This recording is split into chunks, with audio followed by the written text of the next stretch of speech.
Bienvenue dans Le Pouvoir du Podcast. Je suis Mélanie Hong, experte en stratégie, marketing et monétisation de podcasts. Dans cette série spéciale, je vous propose 12 stratégies inspirées des animaux du zodiaque chinois. Et aujourd'hui, on explore le profil du tigre, ses forces, ses ambitions et comment vous en inspirer pour faire passer votre podcast au niveau supérieur. C'est parti pour l'épisode du jour. Déjà, il faut savoir que vous êtes un podcasteur tigre si vous êtes né en 1950, 1962, 1974, 1986, 98 ou 2010. 2010, vous êtes un jeune podcasteur. Quelle est la personnalité du tigre ? Le tigre, c'est l'un des signes les plus audacieux du zodiaque chinois. Il est courageux, il est indépendant, il est passionné, il suit son intuition, beaucoup plus que les conventions. Le tigre, c'est celui qui va prendre des risques, bousculer l'ordre établi ou faire bouger les lignes. En podcast, comment ça peut se traduire ? Le tigre va être celui qui n'a pas peur de se démarquer, il va choisir des sujets forts, parfois clivants, et les traiter à sa manière. C'est une personne qui a une voix, une vision et veut qu'on l'entende. Il a aussi ce besoin de liberté. Le cadre qui est trop rigide, c'est pas pour lui, il aime expérimenter, créer hors des sentiers battus. Le revers de la médaille, ça va être que le tigre va être un peu impulsif. Il va foncer, parfois sans réfléchir assez. Il peut se disperser aussi ou avoir un risque de s'épuiser à force de tout porter seul, toutes ses idées, cette voix, ses sujets et sa vision. Mais s'il canalise son énergie assez et l'aligne avec un objectif clair, le tigre va être capable de faire rayonner son podcast, sa vision avec beaucoup de puissance. Alors comment vous pouvez vous inspirer du tigre pour votre création de contenu ?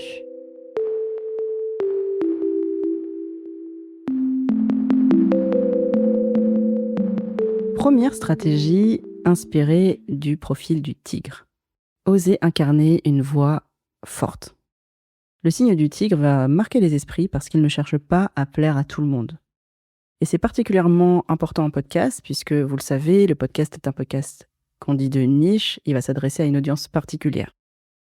Vous allez donc séduire cette audience, mais pas celle qui va avoir une vision opposée. Il ne faut pas essayer de réunir le plus de monde possible, mais il faut servir l'audience à laquelle vous avez choisi de vous adresser. Concrètement, vous pouvez identifier l'idée, la position, la prise de parole forte que vous pouvez assumer dans votre podcast, celle qui vous correspond bien sûr, il ne faut pas l'inventer, c'est celle qui est authentique, c'est quelque chose qui vous anime. Par exemple, un sujet que d'autres personnes dans votre secteur abordent autrement, vous n'êtes vraiment pas d'accord avec cette façon de voir, et vous pouvez développer votre voix à l'opposé pour porter votre vision. Ça peut être une conviction, une cause, ça peut être une narration personnelle, une histoire différente, un parcours que vous avez de différenciant et qui vous fait sortir du lot. Bref, c'est quelque chose qui est extrêmement ancré dans votre personne. Pour le trouver, vous pouvez vous demander quel est le sujet, le message que vous n'avez pas encore osé affirmer. Quelle est la collaboration que vous n'auriez pas encore osé lancer ? Ou qu'est-ce que vous auriez envie de dire si vous ne vous censuriez pas ? Qu'est-ce que j'ai envie de dire si je n'avais pas peur du jugement ? Réfléchissez à ces questions. Pourquoi pas en faire un épisode, voire un manifeste, un épisode 0 ? Par exemple, on peut penser sur ces façons de faire là qu'il y a plusieurs podcasts qui se démarquent comme ça. Alors, je vais vous en donner un. Celui de Yomi Denzel et Oussama Ammar dans le podcast Sans Permission. Ils affirment des positions assez tranchées qui ne plaisent pas souvent à tout le monde. Ils parlent de libéralisme, d'entrepreneuriat, d'expatriation à Dubaï par exemple, mais ils le font avec conviction et ils assument ces prises de position. De l'autre côté du spectre, il peut y avoir des podcasts comme Young, Wild and Freelance ou Entreprendre ses politiques, l'émission de Thomas Burbidge qui défendent une vision de l'entrepreneuriat qui prend en compte des mécanismes sociologiques, des systèmes de domination sociale, le patriarcat, qui ne défendent absolument pas le libéralisme, etc., qui défendent plus des causes comme l'écologie ou le féminisme. Donc en fait, il y a des prises de position qui sont le fil rouge de leurs différents podcasts et c'est une voix forte qu'ils incarnent qui ne plaît pas à tout le monde. Deuxième stratégie, inspirée du tigre, C'est en corrélation avec ces prises de position et cette voix, créer un univers qui vous ressemble. Le tigre, c'est un signe qui va avoir une communauté fidèle. Il vit avec d'autres personnes, pas en copiant ce que les autres font, mais en cultivant sa singularité. La singularité, c'est une notion que je mentionne souvent parce que je pense qu'elle est à la base de toute création, création marquante en tout cas, parce qu'une création originale ne peut être que singulière. On ne peut pas être original sans aller chercher dans son unicité. Et je défends la thèse selon laquelle les créateurs et les créatrices de contenu ont une démarche artistique, en fait, et dans ce sens, ils doivent exprimer ce qui fait qu'ils sont uniques. Pour le faire, une question à se poser, c'est se demander quel est le croisement d'intérêts, de passions, d'expertise et d'histoires personnelles qui font de vous une personne unique. De traits de personnalité aussi, ça peut être quelque chose qui entre en compte. Et à partir de ce mix spécial qui fait vous, et qui va donc faire votre marque personnelle, travailler votre ton de voix, votre tone of voice, comme on dit en anglais, votre visuel, votre charte graphique, vos choix d'habillage sonore, vos titres d'épisodes. Est-ce qu'on reconnaît votre patte quand on vous entend? Est-ce qu'on sait tout de suite à qui on a affaire? Voilà, en bref, n'ayez pas peur d'assumer ce qui vous rend différent. Et même, je vais plus loin, il faut non seulement ne pas en avoir peur, mais le mettre en avant. Parce que en podcast et en création de contenu, c'est l'uniformité qui rend visible et c'est votre personnalité qui va marquer. Et quand je dis personnalité, ça ne veut pas forcément dire qu'il faut avoir une personnalité forte. Personnalité, ça veut dire ce qui vous caractérise. Ça peut être une personnalité discrète, ça peut être une personnalité minutieuse, etc. Pour vous donner un exemple, moi je pense que je ne le fais pas encore assez, mais je peux quand même vous donner un exemple des croisements qui font un peu ma singularité.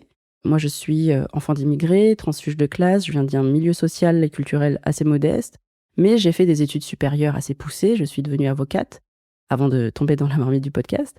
Et donc, avec ce mix, j'ai une capacité d'analyse, de compréhension assez développée, mais par contre, je parle avec un vocabulaire assez simple. Vous pouvez l'entendre là aujourd'hui d'ailleurs. Et ça m'a longtemps complexée. Mais je pense aujourd'hui que c'est une force parce que je peux vulgariser des notions complexes avec un vocabulaire accessible. Ça, c'est un exemple que j'ai eu en écrivant cet épisode. Il y a d'autres traits et caractéristiques qu'on peut croiser pour donner le tone of voice du pouvoir du podcast. Par exemple, je suis quelqu'un de joyeux, de positif, de très bienveillant et on peut le retrouver dans l'univers de ma charte graphique. J'ai des couleurs, c'est assez... Bon, c'est pas enfantin, mais voilà, il y a beaucoup de couleurs, c'est très ensoleillé et c'est ce qui reflète un peu ma personnalité. J'ai des convictions aussi très affirmées. Je suis idéaliste, mais pas naïve. Et donc, le nom du podcast, comme la typographie qui est épaisse, noire, c'est pour affirmer des convictions très ancrées. Ouais, je vous ai fait... j'avais pas prévu ça, mais je vous ai fait une analyse de ma charte graphique. C'était pour l'exemple de l'univers à créer qui vous ressemble. Troisième et dernière stratégie, alors bien que je vous ai encouragé à développer votre voix, à créer votre univers, si vous êtes déjà quelqu'un de créatif, si vous êtes tigre ou que vous en avez les caractéristiques, l'un des risques serait de partir dans tous les sens, de multiplier les projets, d'être trop créatif. Donc le troisième conseil, c'est de canaliser cette énergie créative.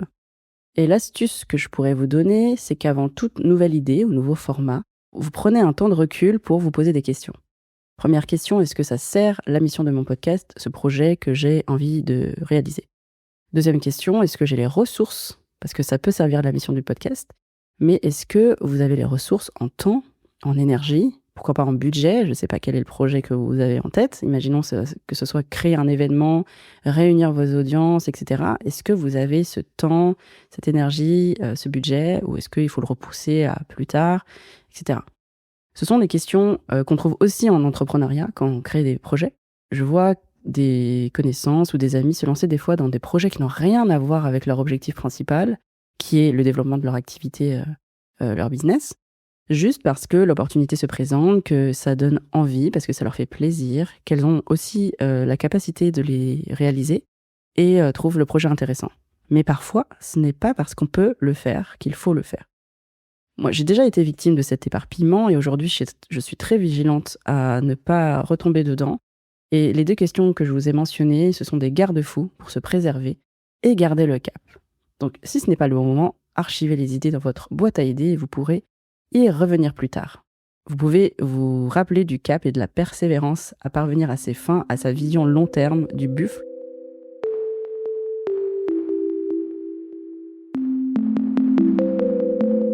En résumé, le tigre, c'est le signe qui vous pousse à être audacieux, à être créatif, à être singulier. Il aime la liberté et l'impact. Pour vous en inspirer, vous pouvez vous demander, est-ce que vous vous donnez la permission d'être vraiment vous-même et de porter vos convictions, votre voix, votre personnalité? Est-ce que vous prenez des risques créatifs ou est-ce que vous vous bridez? Et est-ce que vous vous cadrez suffisamment votre énergie, votre temps pour que toute cette énergie vous porte sans vous épuiser? Je vous invite à prendre quelques minutes aujourd'hui après l'écoute de cet épisode pour répondre à ces questions. Et quand ce sera fait, eh bien, je vous invite à découvrir demain le nouvel épisode pour découvrir le profil du lapin et voir comment ses qualités pourront inspirer votre podcast. À demain! C'est fini? Bah oui, toutes les bonnes choses ont une fin. Pourquoi? Parce qu'il faut pas que ce soit trop long pour qu'on puisse l'écouter facilement. Et il faut que je garde la suite pour le prochain épisode. C'est mieux, non? Oui!